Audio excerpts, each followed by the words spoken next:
كنا لنهتدي لولا أن هدانا الله. الحمد لله الذي أنزل الفرقان على عبده ليكون للعالمين نذيرا، والصلاة والسلام على خير خلق ونور عرش أفضل الأنبياء والمرسلين، حبيبنا وسيدنا وسندنا وشفيعنا ومولانا أبي القاسم محمد. اللهم صل على محمد وعلى آله الطيبين الطاهرين المعصومين المظلومين. أما بعد، فقد قال الله سبحانه وتعالى في كتاب المجيد وقوله الحق وهو أصدق الصادقين. بسم الله الرحمن الرحيم. لا يكلف الله نفسا إلا وسعها لها ما اكتسبت وعليها ما كسبت. ربنا لا تؤاخذنا إن نسينا واخطأنا، ربنا ولا تحمل علينا إصرا كما حملته على الذين من قبلنا، ربنا ولا تحملنا ما لا طاقة لنا به واعف عنا واغفر لنا وارحمنا أنت مولانا فانصرنا على القوم الكافرين. صدق الله العلي العظيم. صلوات على محمد وآل محمد.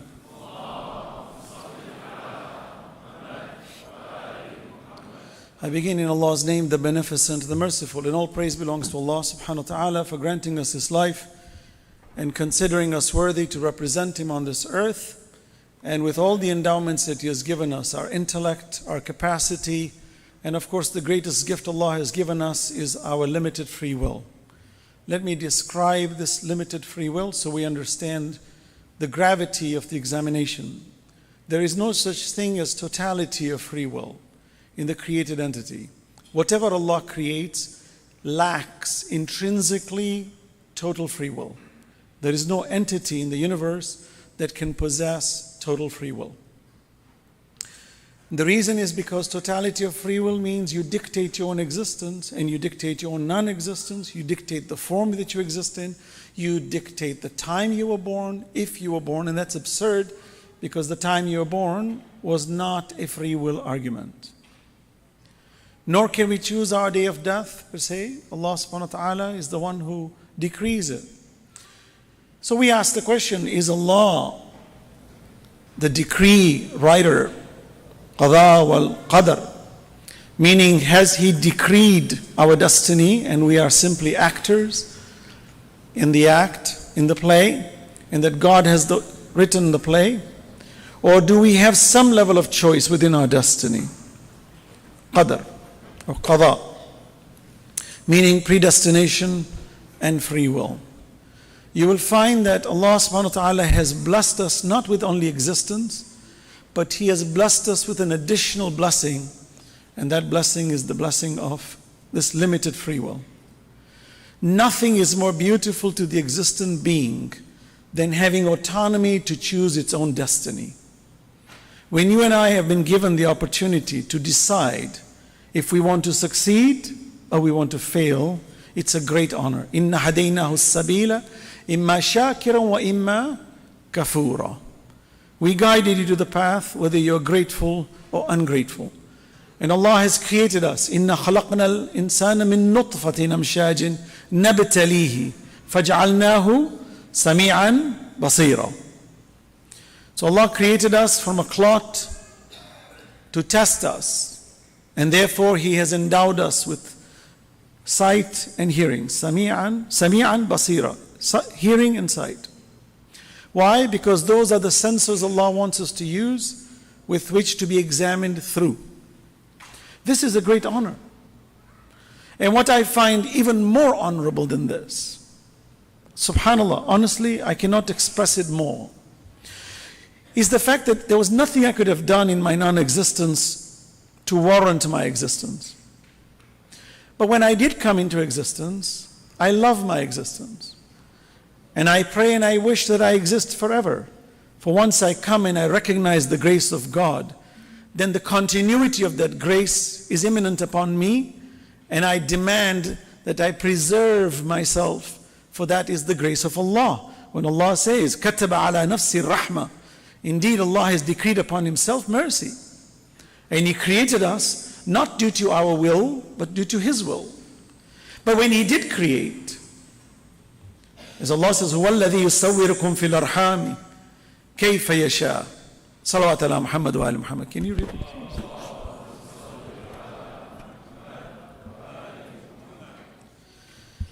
Allah creates as He wills, and He shapes us in the wombs of our mothers the way He wills. And every creation is beautiful. Allah says, الَّذِي أَحْسَنَ كُلَّ شَيْءٍ خَلَقَ. Whatever God creates is beautiful, is good. فَتَبَارَكَ اللَّهُ أَحْسَنَ الْخَالِقِينَ. Blessed is He who creates everything good. Nothing that Allah creates is evil.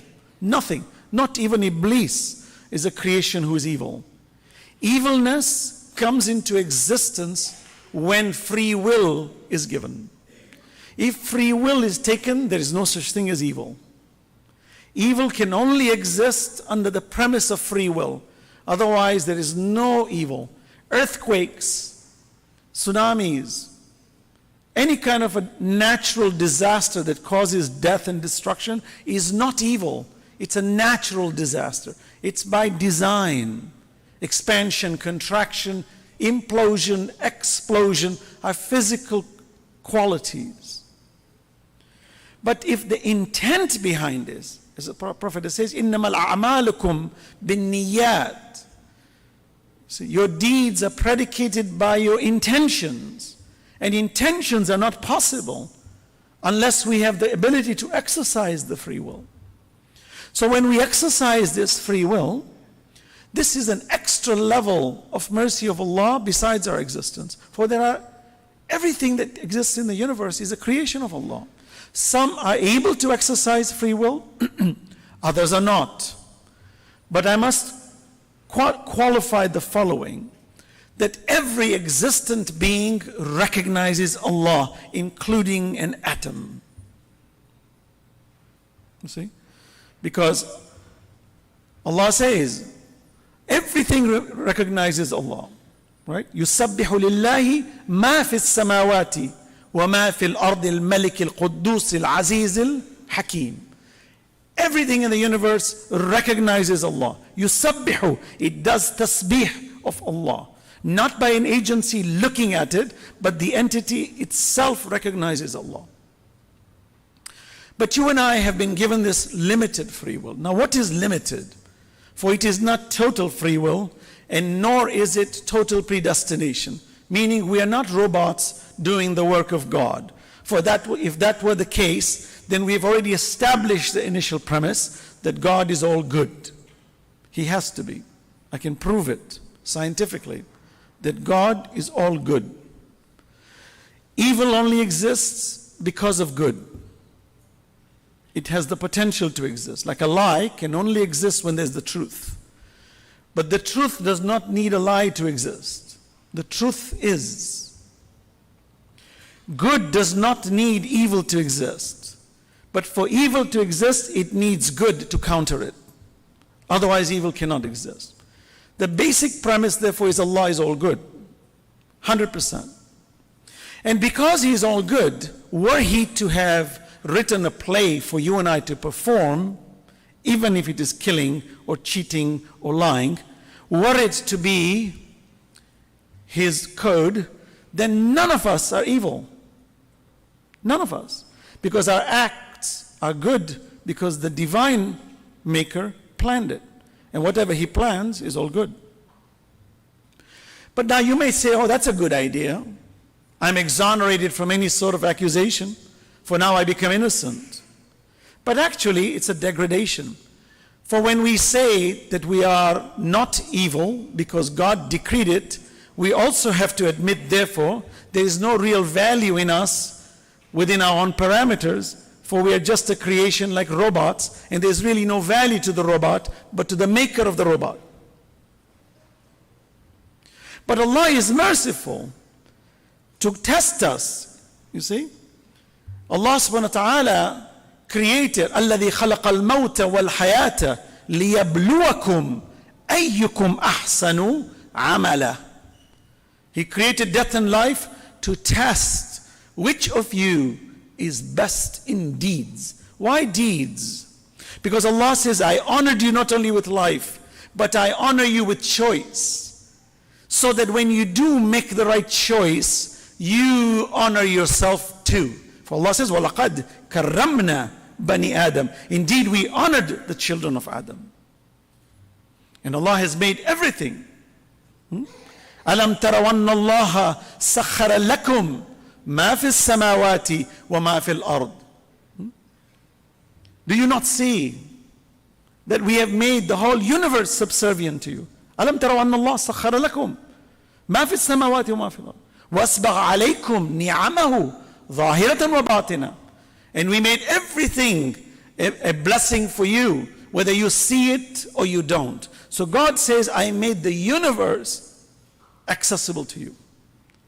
Subhanallah.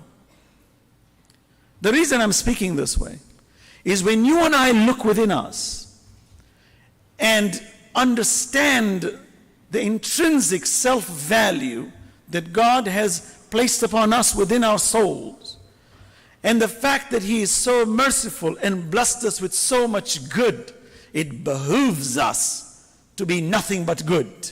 It behooves us to be grateful, and it behooves us not to be evil, and not to backbite, and not to be slick with the tongue, and to create fitna, and to do ghiba, and to be fault finding, and to be destructive. When Allah says, how much can I give you?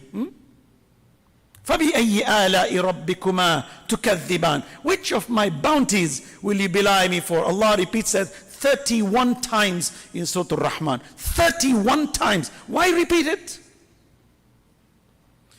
Because Allah says mankind tends to forget. فَذَكِّرْ إِن نَفَعَتِ الذِّكْرَ سَيَذَّكَّرُ مَنْ يَخْشَى وَيَتَجَنَّبُهَا الْأَشْقَى. Remind them, for reminding is beneficial. Salah is a reminder. Adhan is a reminder. Fasting is a reminder. Dhikr is a reminder. Hijab, this modest dress you sisters wear, is a reminder. Our tongues as men and our demeanor with akhlaq is a reminder. كُلَّ يَوْمٍ هُوَ فِي شَأْنٍ فَبِأَيِّ آلَاءِ رَبِّكُمَا تُكَذِّبَانِ. Every single day there are signs from your Lord about how great Allah subhanahu wa ta'ala is. And yet we are bickering, fighting, fault-finding, dissatisfied, self-destructive, suicidal, drug-addicted. The list goes on and on and on. When in fact, this conversation should sink deep into our hearts, that should give us so much strength and hope that no one should dare come and tell us that we are hellbound. No one. وَمَا لِيَ لَا أَعْبُدُ الَّذِي فَطَرَنِي. Habib Najjar says to the people, وَمَا لِيَ لَا أَعْبُدُ الَّذِي فَطَرَنِي. What reason do I have not to worship Him when I'm returning to Him? وَإِلَيْهِ تُرْجَعُونَ. We're going back to Him. What's wrong with us? It's common sense. This conversation is ironclad. Ironically, we're oblivious of it. Ironically, we're deaf to it. As Allah says, صُمٌّ بُكْمٌ عُمْيٌ فَهُمْ لَا يَرْجِعُونَ. Deaf, dumb, and blind. That no matter how much we remind them, they seem to turn. وَإِذَا تُطْلَى عَلَيْهِ آيَاتُنَا وَلَّا مُسْتَكْبِرًا كَأَن لَّمْ يَسْمَعَهَا كَأَنَّ فِي أُذُنَيْهِ وَقْرًا فَبَشِّرْهُ بِعَذَابٍ أَلِيمٍ.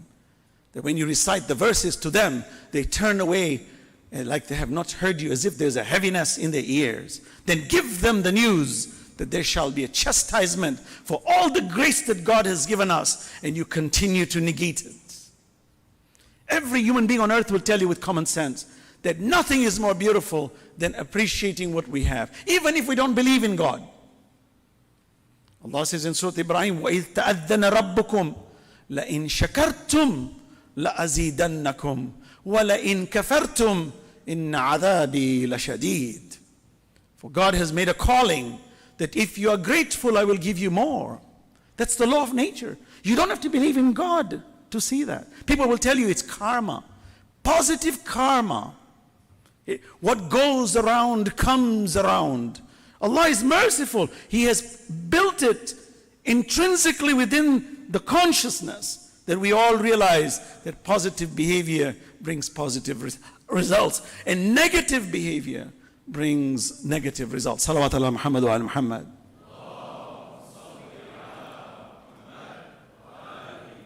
When you and I'm saying it very sincerely, heart to heart, I'm not up here to impress you. I have no intention to impress you. I am here to impress you about how impressive God and His mercy is. Forget about us. We're conduits. We will vanish. No one will talk about us. I promise you. My own great-grandchildren won't even know my first name. I'm not excited when my name is mentioned. There's nothing about it.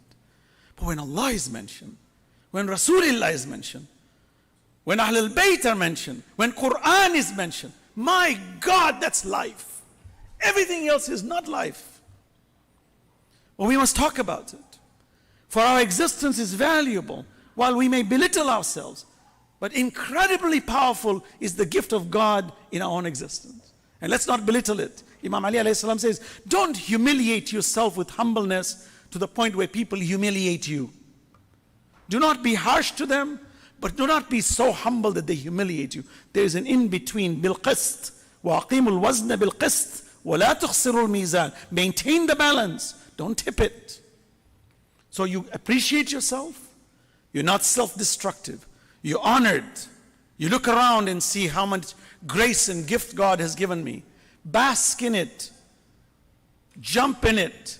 Talk about it. Shaitan will tell you, no, you're just looking at it too much. You're giving too much credit. It's not so good. This world is not so good. People are not. Everything negative. You are not. You are. Everything is negation. Seeing the glass is half empty. We must change that. When we commemorate the Shahada of Imam Hussein, if there is one message from Imam Hussein, he's looking at me, he says, don't ever lose hope. Even if there are 30,000 swords on your neck, rise. Come and be unafraid. For raise the banner of God, and maybe God will raise your banner. Look what Allah says to Rasulullah. You and I are busy raising our own banners. Where's my name? Did you put my name here? Did you put my title? See how important I am? Plaster it on the wall somewhere. Put my picture here. But we claim to be Muslims. We claim to do Shahadatain. When did the Prophet do that? When did he promote himself? Allah promoted him. Allah says, Alam nashrah laka sadrak wa wada'na anka wazrak alladhi anqadha dhahrak wa rafa'na laka dhikrak. This burden was heavy on you, but we expanded for you your chest, so you were able to carry this burden. And we raised your name. وَرَفَعْنَا لَكَ ذِكْرَكَ. Today, the #1 name in the World Book of Records, and continues to grow, even in the United Kingdom, the very nation that invaded the Muslim lands. The ones that tried to eradicate Islam in Africa and in the Middle East, and they continue to do it until today, where they finance the wrong groups of people and to put tyrants, and they sustain leaders who call themselves Khadimul Haramain when they are crooks and thieves and murderers, every single day butchering innocent Yemenis, and we're just bombing them indiscriminately while we choose them to be our leaders. Who do you think finances them? These nations. And in their own nations, the #1 name, even in England, the #1 male name given to a child in the UK is Muhammad. Salawat ala Muhammad wa al Muhammad.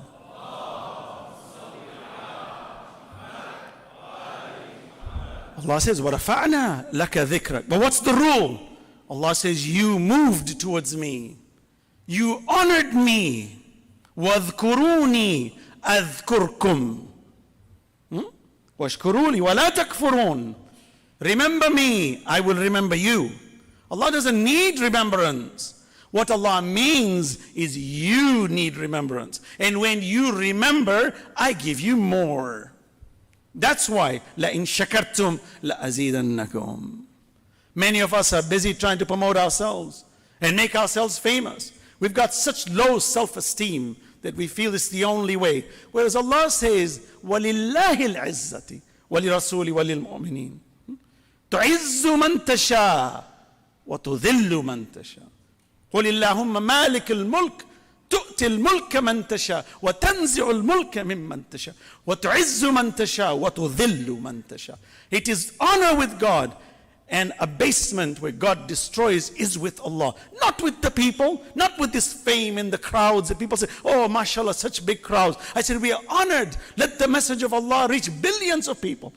But do we care about ourselves in the crowd? Shame on us. But Allah says, I've honored you. Take it. But this tongue and this body, what are you using it for? Why do we commemorate Imam Hussein? For this reason. He had every chance. He was the prince in Medina. He had every chance to be very materially successful. Imam Ali a.s. was the richest man in Kufa, for example. He was the richest man. He used to make a lot of money, but by the time he reaches home, he has hardly any money. He was a genius when it came to making wealth. Genius. But he wasn't indulgent in it. For he said, this is a tool for something greater. And he gave his whole life. 63 years. Never have I heard a single sentence of our blessed Imam going on vacation. He was constantly struggling. Ya ayyuhal insan, innaka kadihun ila rabbika kadhan famulaqi.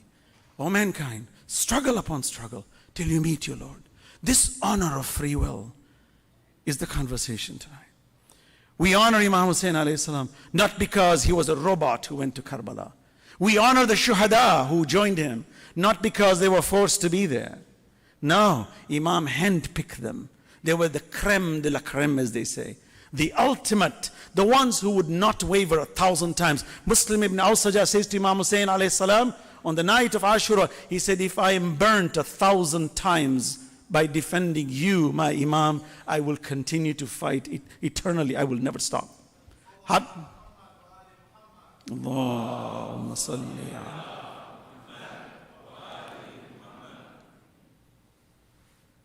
Our free will should be honored.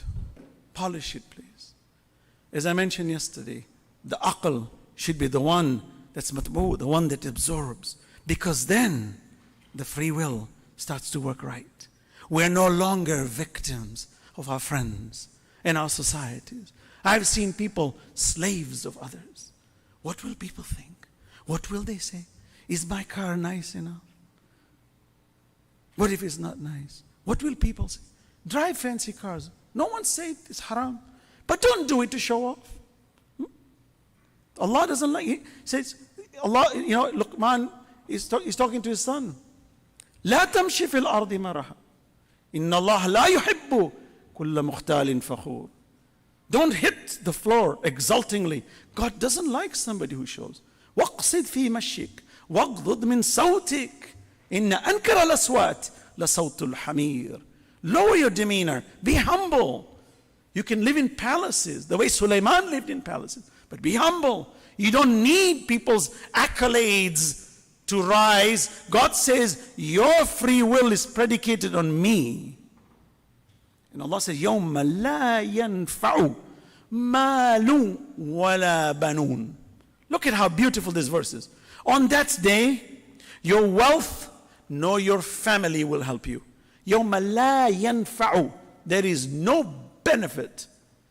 مَالٌ وَلَا بَنُونَ. إِلَّا مَنْ أَتَى اللَّهَ بِقَلْبٍ سَلِيمٍ. Except the one who comes with a tranquil heart. You cannot become tranquil in your heart until you evaluate your free will. You understand the mechanism and you align it with Allah subhanahu wa ta'ala. And you say, my Lord, you created me. And I come back to you. Allah says, when I test them, وَلَنَبْلُوَنَّكُمْ بِشَيْءٍ مِّنَ الْخَوْفِ وَالْجُوعِ وَنَقْصٍ مِّنَ الْأَمْوَالِ وَالْأَنفُسِ وَالثَّمَرَاتِ وَبَشِّرِ الصَّابِرِينَ الَّذِينَ إِذَا أَصَابَتْهُمْ مُصِيبَةٌ قالوا إنا لله وإنا إليه راجعون أولئك عليهم صلوات من ربهم ورحمة وأولئك هم المهتدون. These verses, subhanallah, travel the world. One side of the world, go to the end of the universe. You will. Allahumma salli ala. So let me describe the power of this free will without being too idealistic. We all have our weaknesses. We're all going to slip sometime. Unless we're chosen by Allah, where Allah gives us this Ruh al-Qudus, special knowledge by which to avoid pitfalls, we are going to slip and slide. 100%. Every one of us in this room has made mistakes and committed some level of low-level sin, hopefully not the big ones. So, are we losers? No. Allah says it's a difficult world. You're going to be tested. Very difficult. It's going to rattle you. حسب الناس أن يتركوا أن يقولوا آمنا وهم لا يفتنون ولقد فتنا الذين من قبلهم. Can mankind claim to say I believe and not be tested? No. We tested those before you, and we will test you. What is your test? Every single day you and I are tested. What is the answer? How often do we get angry? How often do we lose our temper? How often do we get vindictive? How often do we become ungrateful? How often do we get angry when we stop praying? How often are we dissatisfied with God's decree? Allah says all of these are under trial for you. So what about this free will? In brief description tonight, it's the kind where it's limited free will.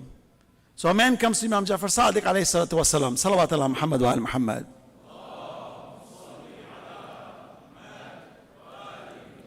He said, Yabna Rasulillah, do we have free will? Do we have totality of free will? No free will? What is it? Imam says, it's bayni wa baynakum. It's between. It's neither totality nor lack thereof. The man says, explain. I don't understand. He said, lift any foot of yours. Lift 1 foot off the ground. And he chooses 1 foot. He said, now lift the other foot without dropping the first one and see if you can stand. He says, I cannot. He says, that's the free will. The first one you raised is your free will. The second one is the destiny. It is the predestination of God. It's in between. So you notice like the world is round, spherical. It's not a choice. Gravity is 9.8 meters per second squared. It's not our choice. We're humans. It's not our choice. Our birth date and time is not our choice. Our gender is not our choice. In general, today we can manipulate a few of those, but at the end of the day, you will notice when it strikes, and you're done. It's decreed. Once it's decreed, you and I cannot change it. We cannot say, I would like to be a fish. You can, but you have to put the contraptions on to act like a fish, but you certainly cannot have gills the way a fish has. So we are limited. So then what is my free will? Is it the color of my eye that God will question me on? Is it my height? Is it my culture? Is it my skin color? Is it my gender? None of these are under trial at all. These are all gifts of God. My free will is a gift of God. But within the parameter of the gift of God is the choices I make willfully to speak the truth or to lie, to be kind or to be unkind, to be generous or to be stingy, to be truthful or to be falsehood. Those are being tested. That's why Allah says we have given you Sami'an Basira, and we guided you, and your trial on Judgment Day, even in this world, before the Judgment Day, is entirely on the quality of your morality when it comes to your honesty and dignity. That's why the Prophet says, إِنَّمَا بُعِثْتُ لِأُتَمِّمَ مَكَارِمُ الْأَخْلَاقِ. Indeed, I've been sent to perfect your moral traits, because it's the moral trait that is under examination. Not your nationality, not your skin color, not your strength or prowess, not your beauty or lack thereof, but the choices you make. This is what's really under trial. Now, if you and I understand this, you and I will really realize, wow, I am intensely gifted. If you ever want to punish a person, take their free will away. You cannot do that. Like here right now, my brothers are on the phone in the front. Right? You cannot use the phone. Turn it off. Sallu ala Muhammad wa ala Muhammad. We need to have a heart-to-heart talk. Inshallah. You know, anything over 2 hours a day leads to depression. I'm sure it's over 2 hours. Sallu ala Muhammad wa ala Muhammad.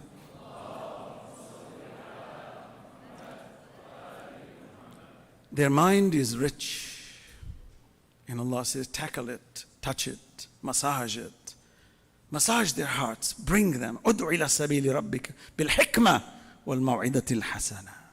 I have never found a child who's not interested in gaining knowledge. I have never found a child who's not curious. I have never found a child who's not attached to truth. But Walt Disney knows how to do it.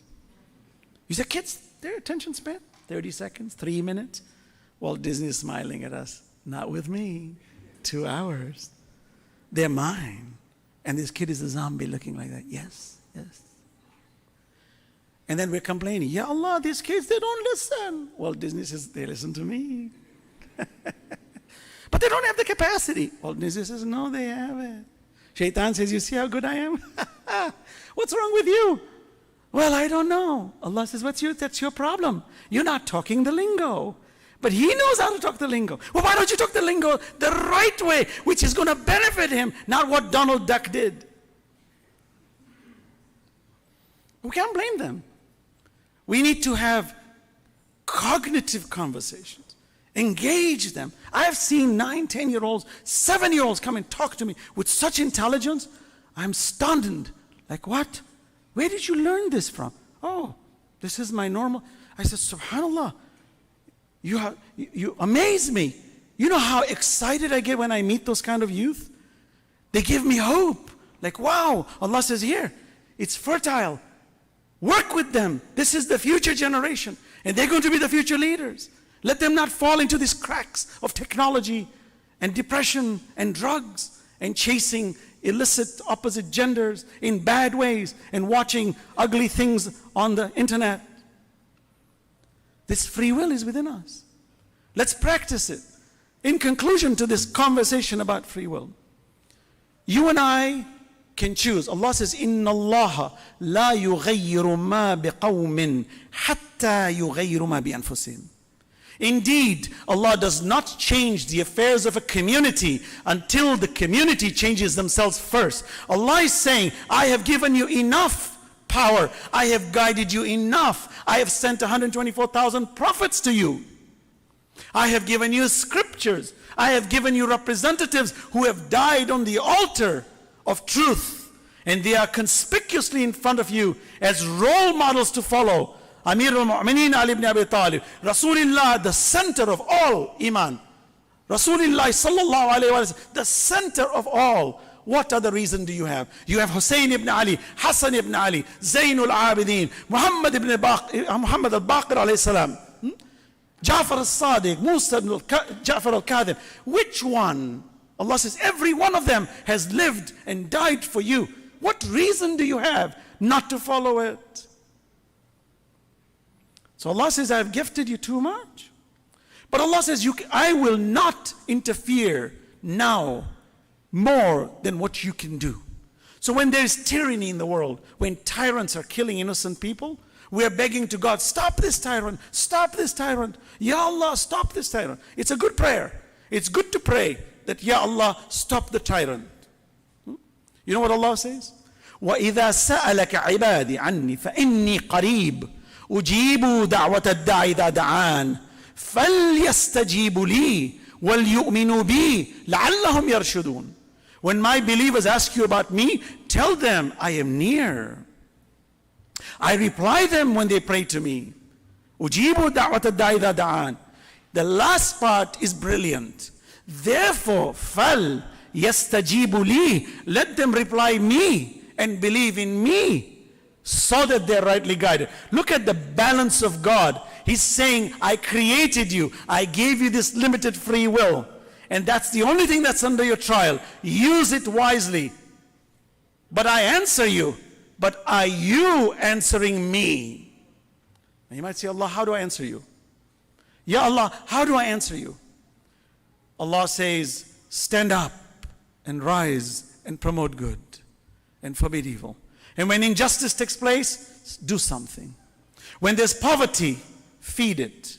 وَآتِ ذَا الْقُرْبَ حَقَّهُ وَالْمِسْكِينَ وَابْنَ السَّبِيلِ ذَلِكَ الْكِتَابُ لَا رَيْبَ فِيهِ هُدًى لِلْمُتَّقِينَ. Who are they? الَّذِينَ يُؤْمِنُونَ بِالْغَيْبِ وَيُقِيمُونَ الصَّلَاةَ وَمِمَّا رَزَقْنَاهُمْ يُنْفِقُونَ. The God conscious are the ones who believe in the unseen. They uphold prayer. And whatever we give them in wealth, they spend. This is what God is saying, فَلْيَسْتَجِيبُوا لِي وَلْيُؤْمِنُوا بِي. And on the highest of altars is Karbala. On the highest of altars are the prophets and the imams. When the prophet says, Hussein minni wa ana min al-Hussein, you know why he says wa ana? There's one thing, without a doubt, that Imam Hussein alayhi is from the prophet. That's his grandfather. But how is the prophet from Hussein? He says, wa ana min al-Hussein. Why is the prophet from Hussein? You would think that he's the grandson. How is the prophet from Imam Hussein? What the prophet is saying is, if not for his free will to have exercised, to rise and to fight against injustice and to put a seal and to stop the tyranny of the world as a role model example for all of humanity till the day of judgment, that will become such a strength and such a force that it will bring down tyrants tomorrow, when Allah says, وَنُرِيدُ أَن نَمُنَّ عَلَى الَّذِينَ اسْتُضْعِفُوا فِي الْأَرْضِ وَنَجْعَلَهُمْ أَئِمَّةً وَنَجْعَلَهُمُ الْوَارِثِينَ. It is our desire to make you oppressed, the leaders and the inheritors of this earth. That's why the Prophet says, وَأَنَا مِنَ الْحُسَيْنِ. For if not for Hussein, this deen of Allah would have become a carcass like the other religions. Salawat ala Muhammad wa ala Muhammad.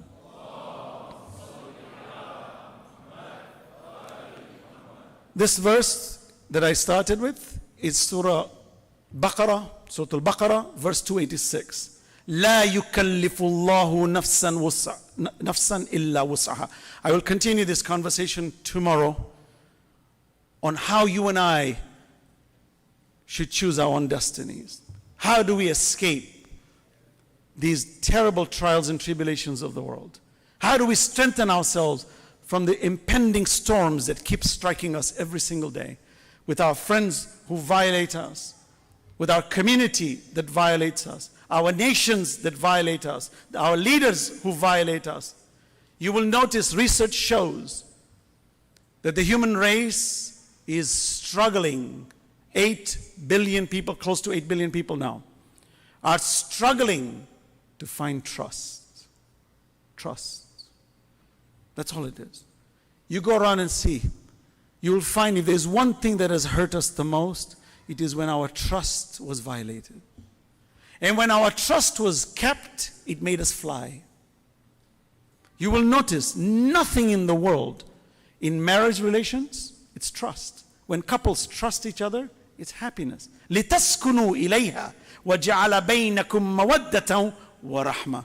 There is peace between the two of you when you get married. وَمِنْ آيَاتِ أَنْ خَلَقَ لَكُم مِّنْ أَنفُسِكُمْ أَزْوَاجًا لِتَسْكُنُوا إِلَيْهَا وَجَعَلَ بَيْنَكُمْ مَوَدَّةً وَرَحْمَةً. Mawadda is mutual love. You know what mutual love means? Trust. Give and take. Today so many marriages are one-sided, demanding one against the other, or both sides are demanding impossible demands, which leads to fracture of the family. So we find that we ourselves lack this trust. Our friends backbite us. Our families do not maintain the trust. Sometimes, sadly, even parents. Sometimes children. You know how fracturing that is? It scars the soul. Trust. I'll talk about trust. And you will notice the Holy Prophet was the most trustworthy human being. Hence, he was silent for 40 years. He was born a prophet, but he declared it after 40 years. 40 is a very interesting number mentioned in the Quran. I will discuss it. I'm just giving you an introduction. You will notice maturity sets at 40. And the Prophet declares his trust, for there's no whimsical angle. Islam is a religion built on trust. You know what the word Islam means? It means peace. You know what the word Iman means? The root word is amana. You know what it means? It means safety, security. When you have trust, you have safety. When you have safety, you have peace. Islam, the entire religion, is verb-angled. It's so pragmatic that when you break down the words, everything in the Quran, everything in the deen of Allah is so uniquely positioned to trigger us in positive ways. But we've ignored it. We've ignored the Quran. You know, the Quran mentions in Surah Al-Qamar 4 times. You know, I cry when I read these verses. I cry because Allah said, وَلَقَدْ يَسَّرْنَا الْقُرْآنَ لِلذِّكْرِ فَهَلْ مِن مُدَّكِرٍ. Indeed, we made Quran easy to remember. Who will pay heed? You know what is the most amazing thing about God's mercy in the free will? Is that He can strike me with a lightning bolt in a split second should I disobey Him. But it doesn't. He reasons with me. He challenges me. He allows me to go astray. But He welcomes me when I'm gone. He constantly invites me. And He waits for me to nurture myself. He can strike me anytime.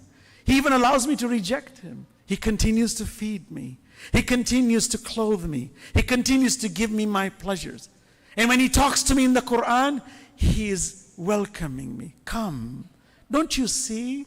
إِنَّ فِي ذَلِكَ لَآيَاتٍ لِقَوْمٍ يَتَفَكَّرُونَ. These are signs. Have you not considered? Have you not considered? Have you not considered? أَلَمْ تَرَوْا. Do you not see? ضَرَبَ اللَّهُ مَثَلًا. Do you not see we strike an example for you? And as I'm reading the Quran, I'm saying, Ya Allah, not only did you give me free will, but you protect it. You nurture it. You don't allow my free will to be hindered. You allow me to go astray. But you offer me so many good reasons to come to you, that even my fitra within me has been hardwired, that when I remember you, I become calm. أَلَا بِذِكْرِ اللَّهِ تَتْمَئِنُّ الْقُلُوبِ هُوَ الَّذِي أَنزَلَ السَّكِينَةَ في قلوب المؤمنين ليزدادوا إيمانا مع إيمانهم. Look at what Allah says. I bring tranquility into your heart and I increase your faith upon your faith. For faith needs to increase. When it increases, it becomes firm. When it becomes firm, it becomes indomitable, meaning it becomes very confident. And depression goes out the window. Fortitude comes in. Long-term vision comes in. Strength comes in. Now when the enemy stands there with a sharp sword and says, I will kill you for you're speaking the truth, you said, come on, I am ready for you. Either I will die or I will kill you. For there is nothing better than to die with dignity than to be living in indignation, as one would say, to become a slave of the evil forces. How do we get that? Even Patrick Henry says, give me liberty or give me death. How do you say that if you don't have that vision and strength? That free will, Allah talks to me in the Quran. The Prophet welcomes me. He never forces me. He never tells me, you must become Muslim or I will behead you. No. He says, if you don't, it's okay. Even an atheist, listen to this conversation. An atheist comes to the Holy Prophet and says, I don't believe in God. A prophet of God who has the authority to be the representative of God on earth has been basically endowed with any power he wishes. But look how humble he is. He says to the atheist, why don't you believe in God? And the atheist says, I didn't see God create. It's a good question, good answer. The Prophet says, if he didn't create, then who did? He said, I don't know. He says, if you don't know, then how do you know God didn't create? And the atheist looks at him and says, oh, I didn't think that way. And the Prophet looks at him with hikmah. وَالْمَوْعِدَةِ الْحَسَنَةِ وَجَادِلْهُمْ بِالَّتِي هِيَ أَحْسَنُ. You sound logic. That when you invite people, don't be condescending. Don't belittle them because they say God doesn't exist. Welcome them with a conversation. Allow them that capacity. Let them reject God. Maybe they're rejecting due to their ignorance. Maybe they're rejecting due to their arrogance. Why don't you pacify it? Welcome them by being a good role model. Execute your free will and connect with his free will or her free will and bring them. Have a dialogue. قل يا أهل الكتاب تعالوا إلى كلمة سواء بيننا وبينكم أن لا نعبد إلا الله. Come, O you people of the book, let's have a dialogue that we worship none other than God. In this verse, Allah says, if they desist, then bear witness you are Muslims. When did God say if they desist, behead them and kill them and condemn them and send them to hell? There's no such thing. The exercise of free will. When you and I really think, and I'll talk more about this, how do you and I take it to that maximum potential? And when the Imam reappears, inshallah soon, for for this world is filled with iniquity. But when he appears, how many of us will join him if he calls us? How many of us? You and I might say, well, I'm Shia of Ali, I'm Muslim. Really? Don't forget, thousands went with Imam Hussein. Hundreds of thousands shut their doors. You know when Zainab alayhi salam entered Kufa? People were beating themselves. Hayhat bin nadillah. Oh, if only this humility would leave us, never come to us. Zainab looks at them and says, now you hit yourself? When my brother called you Hal min nasirin yansuruna, you had a deaf ear. You shut your windows. When Muslim ibn Aqil was abandoned, you all shut your doors on him. How many of us do you think will open the door if the Imam calls us? You think it's easy? You think just like on a whim you stand up and you go? It takes a lot of work, sisters and brothers. It takes daily struggle, constant reflection. For then you cannot be the elite in society. You'll be the run of the mill. You and I want to be the run of the mill? I don't think so. I think we're all potentially elite. All human beings are potentially elite. So I ask, how did those 72 soldiers join Imam Hussein? They were working secretly in their lives every day. And when the opportunity struck, as I mentioned, Wahab and Abdullah ibn Umair Kalbi, who were Christians who became Muslims, they meet Imam Hussein while they were traveling. Their paths crossed towards Karbala, and they joined the Imam. Can you and I do that? Can you and I sacrifice our loved one on the battlefield of Karbala and give our loved one in that direction? Can you and I? This is the conversation about the exercise of free will we're talking about. The one that says, I don't care what happens. I have assessed myself. I know the value of God's gift. And He talks to me with such kindness and He honors me so much. Shame upon me if I don't rise upon that altar and rise to become that banner of goodness. History says Habib ibn Muzahir was the same age as Imam Hussain alayhi salam.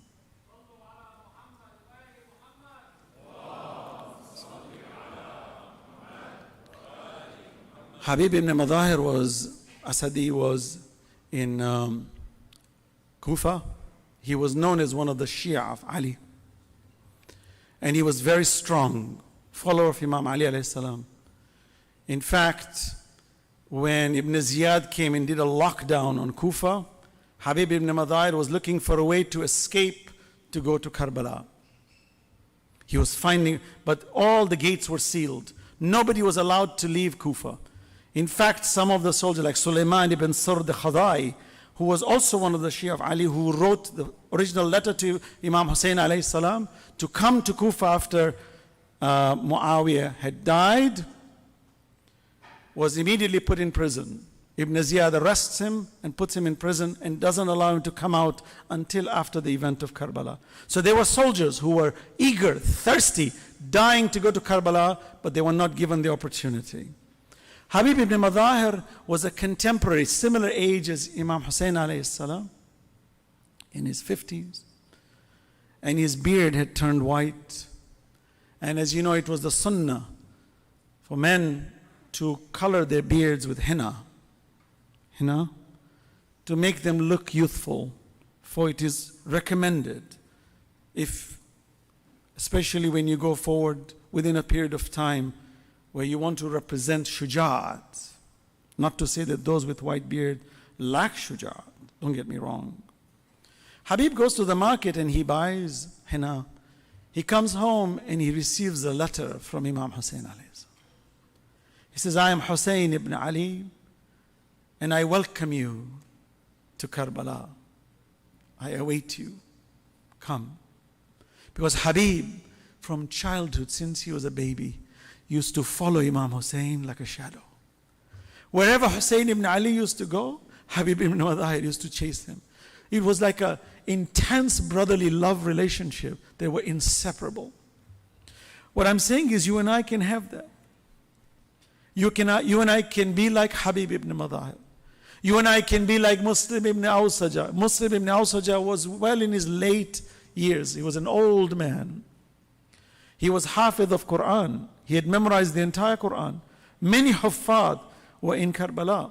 Sadly, on the side of Yazid, also there were some who had memorized the Quran also. Sadly, they memorized but didn't understand its value. Hence they killed the Imam. So be very careful. We may read the Quran. If we do not do tadabbur, tafakkur, tadakkur, and understand its essence, God forbid, when the Imam calls us and says, rise, bring justice to humanity, come and let's diffuse the tyranny of this world, will you and I join? I want us to question this every single day. When we say, Ajjil ala dhuhurik, we say, okay, Ajjil. Imam says, are you ready for me? Are you ready for me? So Habib ibn Muzahir, as he's reading this letter, tears start to roll. He says, they have cornered my master. They want to kill him. And I cannot remain. His wife was sitting next to him on the table. He takes the henna and trashes it. He says, I don't need this henna anymore because this blood will stain my beard now. I'm ready for that. You know, to have that strength to say that, the way Imam Ali alayhi salam used to wake up every morning. After every battle, he'd come to the Prophet crying. He said, how come I did not get shahada? How come? The Prophet said, my brother, when shahada comes to you, he put his hand on his head. He said, this will stain this. So be ready. Imam Ali alayhi salam used to wake up every morning and said, I don't know if today this beard will be stained with this. Allah says, فَتَمَنَّوُا الْمَوْتِ إِن كُنْتُمْ صَادِقِينَ إِن زَعَمْتُمْ أَنَّكُمْ أَوْلِيَاءُ لِلَّهِ مِن دُونِ النَّاسِ فَتَمَنَّوُا الْمَوْتِ. I want us to reflect. I said, Ya Allah, give me the strength to be like Habib ibn Muzahir. Ya Allah, give me the strength should I live to old age and my blessed Imam reappears at old age, that I be like Muslim ibn ʿAwsaja, who in old age like Uns ibn Harith Asadi, even if his eyebrows are hanging, he doesn't care, for he loves truth so much that he wants to use his free will in the right direction so that he elevates himself to high status. His wife looks at Habib and says, Habib, your brother is calling you, go, go. He is calling you. When I read this hadith, I cried for his wife. I said, my Lord, such other women that you honor, who is married in sync, but sending her husband, go. God is calling you, go. How many women would do that? There are women like that. May Allah bless them, the mothers, the sisters, the spouses, the wives who give their loved ones for justice. May Allah preserve them. Habib ibn Muzahir arrives. He escapes in the night with his servant. He finds a spot in Kufa and he arrives in Karbala and he greets the Imam. I just wanted to express this very critical point where Habib was so strong.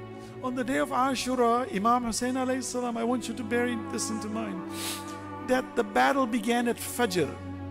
Until Dhuhr, the battle was still continuing.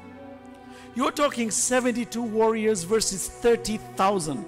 If you do the math, 30,000 soldiers should annihilate 72 soldiers in less than an hour, in 30 minutes. It's like a whirlwind. Yet from Fajr till Dhuhr, the army still stood. One of the flanks was Habib ibn Muzahir. On the right wing was Habib ibn Muzahir. On the center wing was Abbas alayhi salam, the brother of Imam Hussein alayhi salam. We'll talk about him inshallah. All of these, why do we talk about them? They are role models. They should live in our hearts. They are our heroes. They are the ones who we name our children after. They are the ones we live and die for. That when we give our children such names, we hope and pray that we rise with that kind of strength. Where Habib ibn Muzahir, he was the commander of the right wing and he kept on fighting and fighting. He's in his 50s, indomitable, unafraid. And he keeps fighting and he keeps fighting until finally, in the battle, Muslim ibn ʿAwsaja is to his right. Each one is talking. You know what their conversation was? Subhanallah. Are you going to meet the Prophet first, or am I going to meet the Prophet first? Are you going to meet him, or am I going to meet him? You know, the night of Ashura, that was their conversation. They used to do dhikr and said, oh, I wish tomorrow I'm before you. Oh, I wish I'm before you. It happened that Muslim ibn ʿAwsaja went before Habib ibn Muzahir. So Muslim was an old man, struck on the ground, bleeding, last minute. Habib ibn Muzahir sees him struck. He goes towards him, takes him. He's caressing him. And to me, it's so powerful, those little spots of moments where Habib ibn Muzahir is holding Muslim on his lap. Muslim is an old man. And Habib looks at him and says, oh, Muslim, how lucky you are to go before me.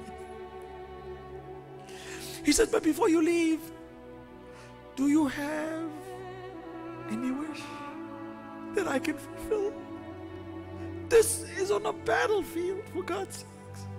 Yeah, these were true believers. Creme de la creme. With such iman, where they knew where their free will lied, and they were willing, without any fear. You know what Muslim did? History says in his weak body, he was old and weak. His arm was on the floor. He points in that direction and he says to Habib, don't leave him. He is dying. Habib is asking, what's your last wish? He says, don't leave him. Don't abandon. Habib says, give my salam to Rasulullah, for I'm going to see you soon. And Muslim ibn ʿAwsaja breathes his last and becomes shaheed. Soon after that, Habib is struck, and even he becomes shaheed. ألا لعنة الله على القوم الظالمين وسيعلم الذين ظلموا أي منقلب ينقلبون. السلام عليك يا رسول الله. السلام عليك يا أبا عبد الله وعلى الأرواح التي حلت بفنائك. عليكم مني سلام الله أبدا ما بقيت وبقي الليل والنهار، ولا جعله الله آخر العهد مني لزيارتكم. السلام على الحسين وعلى علي بن الحسين وعلى أولاد الحسين وعلى أصحاب الحسين، خصوصا سيدي ومولاي يا أبا الفضل العباس وأختك زينب وبنتك رقية جميعا، ورحمة الله وبركاته. اللهم كن لوليك الحجة ابن الحسن صلواتك عليه وعلى آبائه في هذه الساعة وفي كل ساعة وليا وحافظا وقائدا وناصرا وذليلا وعينا حتى تسكنه أرضك طوعا وتمتعه فيها طويلا برحمتك يا أرحم الراحمين. أما يجيب المضطر إذا دعا ويكشف السوء. Two more times. أما يجيب المضطر إذا دعا ويكشف السوء. One more time. أما يجيب مضطر إذا دعا ويكشف السوء برحمتك يا أرحم الراحمين. My respected sisters and brothers, we will have short latmiyat. Please join us. Salawat ala Muhammad wa ala Muhammad.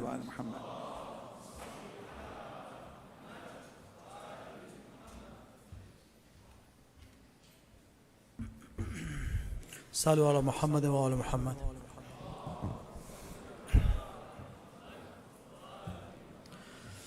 بسم الله الرحمن الرحيم. السلام عليك يا وارث آدم صفوة الله.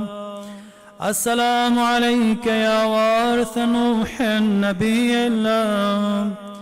السلام عليك يا وارث إبراهيم خليل الله. السلام عليك يا وارث موسى كليم الله. السلام عليك يا وارث عيسى روح الله. السلام عليك يا وارث محمد حبيب الله.